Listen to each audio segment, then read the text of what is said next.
During the renewal summit on Station Unity, the Varen Ascendancy and Terran Federation were negotiating terms of their 5-year alliance extension.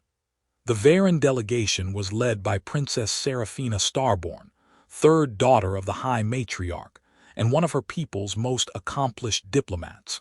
The Varens believed that significant relationships were determined by forces beyond conscious choice, that individuals meant to connect would recognize each other through intuitive understanding transcending rational explanation.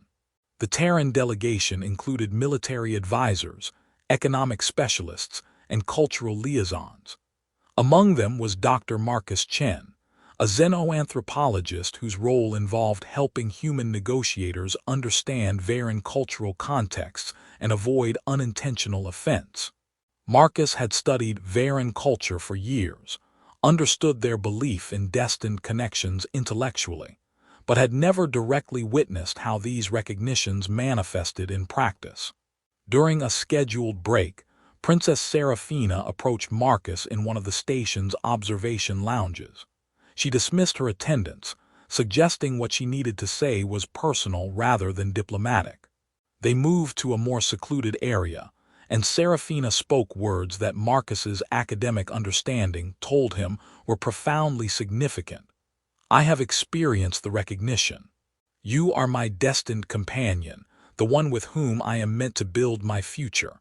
By the laws and customs of my people, I must inform you of this truth. You will be the father of my children, human." Marcus's brain essentially stopped processing. His academic knowledge provided context. The recognition was their term for intuitive certainty about significant relationships. But understanding intellectually was completely different from having an alien princess tell him he was going to be the father of her children. His first response was to assume cultural misunderstanding. "Your Highness, I think there may be a miscommunication. I'm a cultural liaison, I'm not here as any kind of romantic prospect." Seraphina's expression made clear she understood exactly what she'd said and meant every word. Seraphina's response was patient but firm. "There is no miscommunication, Dr. Chen. The recognition does not care about diplomatic convenience or professional boundaries. I have spent 3 days in your presence during these negotiations, and the certainty has grown with each interaction. You are meant to be my partner, my companion, the one with whom I build family." She paused, vulnerability cracking through formal composure. "I understand this is shocking from your cultural perspective. Humans engage in courtship, in gradual relationship building. My people do not. When the recognition occurs, we acknowledge it and proceed from that foundation. I tell you this now because my culture requires honesty about such recognitions, and because you deserve to know that I will be pursuing you as my future mate." Marcus was still processing, trying to reconcile academic understanding with reality. "What happens if I don't reciprocate this recognition, if I can't feel what you're describing?" Seraphina's answer carried both certainty and sadness. "Then I will honor your choice, but I will remain certain of what I have recognized. The recognition is not always mutual immediately. Sometimes one partner knows before the other. If you never come to that understanding, I will respect it. But I do not believe that will be necessary. You are my destined companion, Marcus Chen. Time will prove this to both of us." The rest of the summit became complicated. Princess Seraphina didn't change her professional behavior during formal negotiations. She remained focused on alliance terms. But during breaks and informal gatherings, she consistently sought Marcus out, engaging him in conversations ranging from philosophical discussions to personal questions. She wasn't pursuing him aggressively. She was demonstrating through accumulated interactions that her recognition was based on genuine compatibility rather than random impulse. Marcus found himself drawn to these conversations despite initial shock and resistance. Seraphina was brilliant, surprisingly funny when not performing diplomatic roles, and beneath royal composure carried vulnerabilities that made her seem less like untouchable princess and more like person navigating impossible pressures. Over 2 weeks, Marcus began understanding what Serafina meant about recognition, not as mystical destiny, but as profound compatibility that becomes apparent when two people communicate honestly and discover their thoughts align naturally. He still wasn't sure about the "father of my children" declaration, still processing cultural differences between Varen certainty and human caution. But he could no longer dismiss Serafina's recognition as arbitrary. She recognized something real about their potential compatibility, and time was proving her instinct correct. The complication intensified when summit negotiations reached critical points, and it became clear that their developing relationship was creating perception problems. Varen advisors were concerned their princess was pursuing a human with insufficient status. Terran negotiators worried Marcus's objectivity was compromised. Both delegations demanded clarification. Was this serious courtship needing formal acknowledgement, or personal matter kept separate from diplomatic functions? Serafina addressed both delegations jointly with characteristic directness. I have experienced the recognition regarding Dr. Chen. By Varen custom and law, this means he is my destined partner, and I will pursue formal bonding regardless of diplomatic complications. I understand humans prefer gradual courtship and mutual agreement.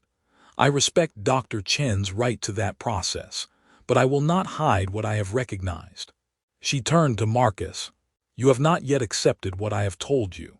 I see your uncertainty, your rational mind arguing against certainty that seems irrational.